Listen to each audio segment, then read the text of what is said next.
Bulletin में सबसे पहले आपको खबर दें, सुप्रीम कोर्ट ने पंजाब और खैबर पख्तूनख्वा असेंबलियों की तहलील के बाद इंतखाबात के लिए तारीख का ऐलान न होने पर असको नोटिस ले लिया है। अदालत उज़्मा का 9 रुकनी लार्जर बेंच आज 2 बजे समाअत करेगा। सुप्रीम कोर्ट के एलामी में ये कहा गया है कि देखेंगे कि तारीख देना किसका इख्तियार है। एलामिये में मजीद कहा गया है कि ये भी देखेंगे कि इलेक्शन की जिम्मेदारी कौन कब पूरी करेगा, विफाक और सूबों की जिम्मेदारी क्या है। सुप्रीम कोर्ट ने पंजाब और खैबर पख्तूनख्वा असेंबलियों की तहलील के बाद इंतखाबात के लिए तारीख का ऐलान न होने पर असकुद नोटिस ले लिया है। अदालत उज़्मा का 9 रुकनी लार्जर बेंच आज 2 बजे समाअत करेगा।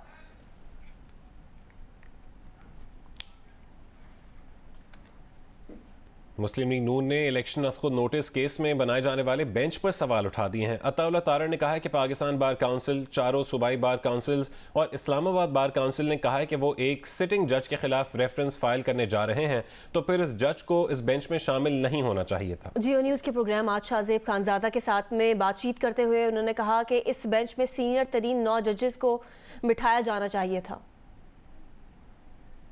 बार काउंसिल्स ने मुतफिका तौर पे ये ऐलान किया है कि वो एक सुप्रीम कोर्ट के सिटिंग जज साहब के खिलाफ रेफरेंस फाइल करने जा रहे हैं। अब जब ये सारी रेगुलेटरी बॉडीज और बार काउंसिल्स ने जब ये ऐलान कर दिया, तो मेरा नहीं ख्याल कि उन जज साहब को इस बेंच में शामिल होना चाहिए था। इस बेंच में सीनियर प्यूनी जज शामिल नहीं हैं। तो इससे क्या मतलब लिया जाए कि जब 2 जज साहिबान एक केस को सुनते हुए चीफ इलेक्शन कमिश्नर को तलब कर लें और इलेक्शन के हवाले से अपना माइंड डिस्क्लोज कर दें, तो उस केस को सुनने के बाद एक तनाज़ा खड़ा हुआ। उस तनाज़े के नतीजे में बार काउंसिल ने एक ऐलान किया, ये बेंच जो है वो अनबायस्ड और इम्पार्शियल नजर नहीं आता। ये नजर आता है कि ये एक जानिबदारी की तरफ मामला जा रहा है। जस्टिस मुजाहिर अली अकबर नकवी के खिलाफ जायदादों से मुतालिक रेफरेंस दायर secretary supreme court judicial council को रेफरेंस मियां दाऊद एडवोकेट की जानिब से भिजवाया गया है। रेफरेंस में सुप्रीम कोर्ट जज और उनके अहल खाना की जायदादों की तहकीकात करने की इस्तदा की गई है। रेफरेंस में ये इस्तदा की गई है कि supreme judicial council justice Mazahar Akbar Naqvi के असासों की तहकीकात करे। जस्टिस मुजाहिर अकबर नकवी के असासे 3 अरब रुपए से जायद मालियत के हैं। जस्टिस मुजाहिर नकवी का फेडरल एम्प्लॉयज हाउसिंग सोसाइटी में 1 केनाल का प्लॉट है। जस्टिस मुजाहिर नकवी का सुप्रीम कोर्ट हाउसिंग सोसाइटी में 1 केनाल का प्लॉट है। जस्टिस मुजाहिर नकवी का गुलबर्ग 3 लाहौर में भी 2 केनाल 4 मरले का एक प्लॉट है। रेफरेंस में ये भी सदा की गई कि जस्टिस मुजाहिर नकवी का Saint John's Park Lahore cantt में भी 4 केनाल का प्लॉट है। असासों में गुजरांवाला एलाइट पार्क में गैर जाहिर शुदा प्लाजा भी शामिल है।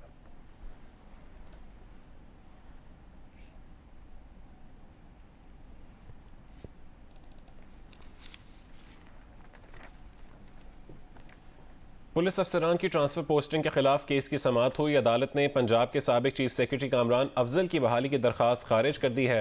साबिक चीफ सेक्रेटरी पंजाब का केस इनफरादी नौयत का है, ये कहना है सुप्रीम कोर्ट ना। उन्होंने रिमार्क्स दिए कि इस केस की पुलिस केस से मुमासलत नहीं बनती।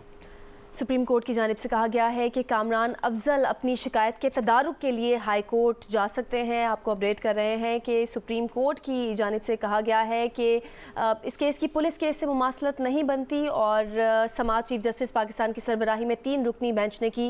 पंजाब और सिंध की जानिब से पुलिस की ट्रांसफ़र पोस्टिंग पर तफसीली रिपोर्ट अदालत में जमा करा दी गई है।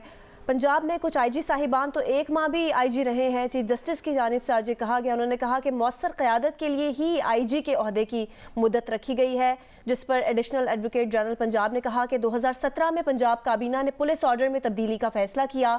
आज तक आईजी की जानिब से तब्दीली पर ब्रीफिंग ही नहीं दी जा सकी।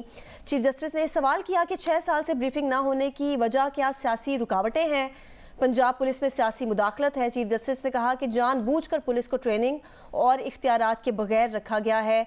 6 साल से मुगवी बच्चियों की बाजियाबी के लिए एजेंसियों की मदद लेना पड़ी। चीफ जस्टिस उमर अता बंदयाल ने यह भी कहा कि पुलिस को ट्रेनिंग की ज़रूरत है।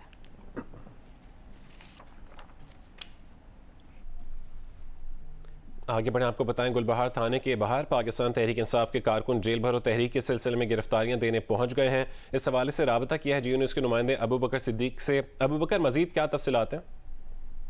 जी बिल्कुल, पेशावर में आज पाकिस्तान तहरीक इंसाफ की जानिब से जेल भरो तहरीक का आगाज़ किया गया है। इस वक्त मैं थाना गुलबहार के बाहर मौजूद हूँ और यहाँ पर पाकिस्तान तहरीक इंसाफ की कारकुनों की आमद शुरू हो चुकी है। जो मकामी रहनुमाए PTI के वो भी यहाँ पर पहुँचना शुरू हो गए हैं और पुलिस की भी भारी नफरी जो है यहाँ पर मौजूद है। बताया जा रहा है कि इस थाने के कुछ ही फासले पर एक निजी होटल कायम है, वहाँ पर एक कन्वेंशन होगा और वहाँ से फौरी बाद जो है PTI जो रैली होगी परवेज़ खट्टक की क़यादत में वो वहाँ से रवाना होगी और इसी मकाम पर पहुँचेंगे और यहाँ पर फिर गिरफ्तारी पेश करने का जो अमल होगा वो शुरू होगा। चूँकि ज़िली इंतज़ामिया की जानिब से दफ़ा 144 नाफिज किया गया है, जिसके तहत अगर 5 अफराद से ज़्यादा लोग इकट्ठे होंगे तो उनके खिलाफ जो है कार्रवाई होगी, उनको गिरफ्तार किया जाएगा। तो इस दफ़े के तहत जो है PTI कारकुन भी को भी गिरफ्तार किया जाएगा। इस वक्त 2 पुलिस वैन्स भी यहाँ पर मौजूद है और पुलिस और ज़िली इंतज़ामिया की जानिब से भी ये बताया गया है अगर कोई रज़ाकाराना तौर पर गिरफ्तारी देता है तो वो इस वैन में बैठ जाए और उनको जेल मुंतकिल किया जाएगा। ताहम अभी तक किसी भी कारकुन की जानिब से गिरफ्तारी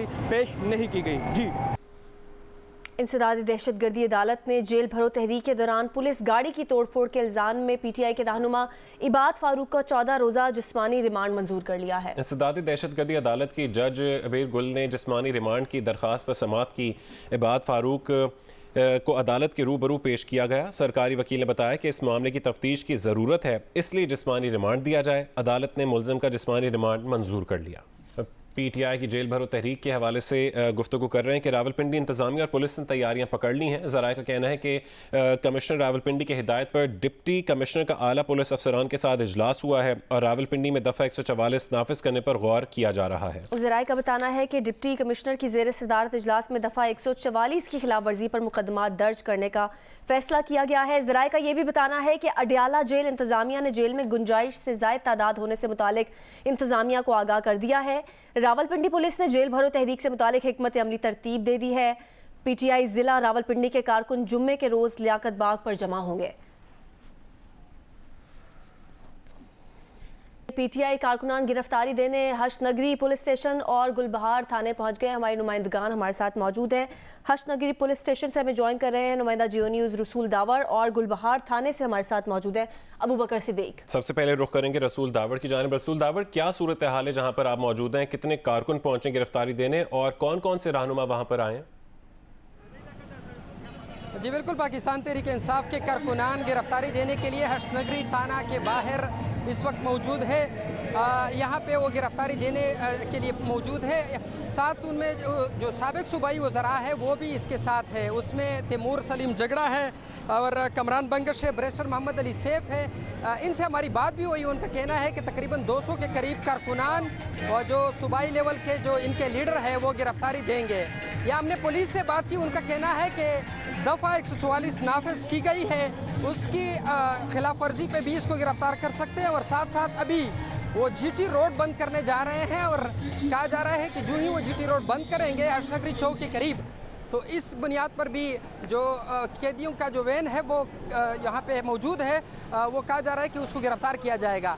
अभी तहरीक इंसाफ के कारकुनान तकरीबन 200 या 150 या 300 इसके करीब कारकुनान यहाँ पे मौजूद है और वो गिरफ्तारी देने के लिए यहाँ मौजूद है। वो कह रहे हैं कि वो अपने लीडर इमरान खान के हुक्म पर लबैक कहते हुए गिरफ्तारी के लिए पहुँच चुके हैं। पुलिस से हमारी बात हुई। गुलबहार थाने के बाहर नुमाइंदा जियो न्यूज़ अबू बकर सिद्दीक मौजूद है। अबू बकर, गुलबहार थाने के बाहर आप क्या सूरत हाल देख रहे हैं? कितने कारकुन पहुंचे हैं और क्या कारकुन तैयार हैं गिरफ्तारी देने के लिए?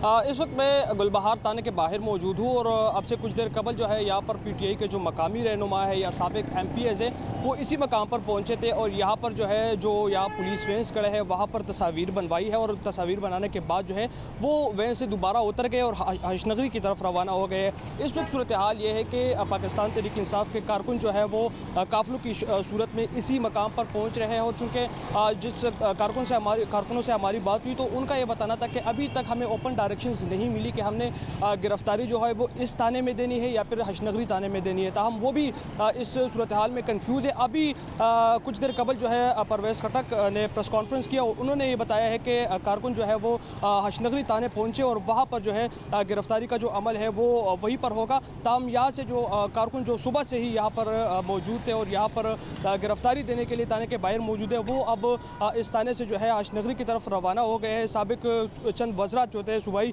वो भी यहीं पर पहुँचे थे और अभी जो है कुछ देर कबल वो यहाँ से रवाना होकर जो है हशनगरी पहुँचे। यहाँ पर अभी भी पुलिस की भारी नफरी जो है मौजूद है, पुलिस फ्रेंड्स भी यहाँ पर मौजूद है, ज़िली इंतज़ामिया के ऑफिसर्स भी यहाँ पर मौजूद है और हमारी ज़िली इंतज़ामिया ठीक है, पुलिस की भारी नफरी और ज़िली इंतज़ामिया की भी हुकाम वहाँ पर मौजूद हैं। बहुत शुक्रिया अबू बकर सिद्दीक और रसूल दावड़ हमें अपडेट कर रहे थे गुलबहार थाने और हशनगरी थाने के बाहर से। मरी इत्तेहाद का बार खान वाक़े के खिलाफ कोयटा के रेड जोन में एहतजाजी धरना जारी है। हमारे नुमाइंदे शहाब उमर ने मुतासरा खानदान के सरबराह खान मोहम्मद मरी से बातचीत की है, आइए देखते हैं। आज एक बादशाह में पेश आए वाक़े के खिलाफ कोयटा में मैयतों के हमरा हमारी एहतियात का एहतजाजी करने का सिलसिला जारी। अब से कुछ देर पहले जो मुतासरा खानदान के सरबराह खान मोहम्मद मरी वो यहाँ पे दरगाह पहुँचे थे, उस वक्त हमारे साथ मौजूद है, मुझसे मज़ीद जानते हैं। लेकिन आपके लिए एक मशहूर ये बताएं कि जो अफराद जामबाज हुए हैं इनकी अब तस्दीक करते हैं। बिल्कुल इसका मैं तस्दीक कर रहा हूँ। मैं इन बच्चों का बाप हूँ, बड़ा बेटा मोहम्मद नवाज़ी, तीसरा नंबर है अब्दुल कादिर।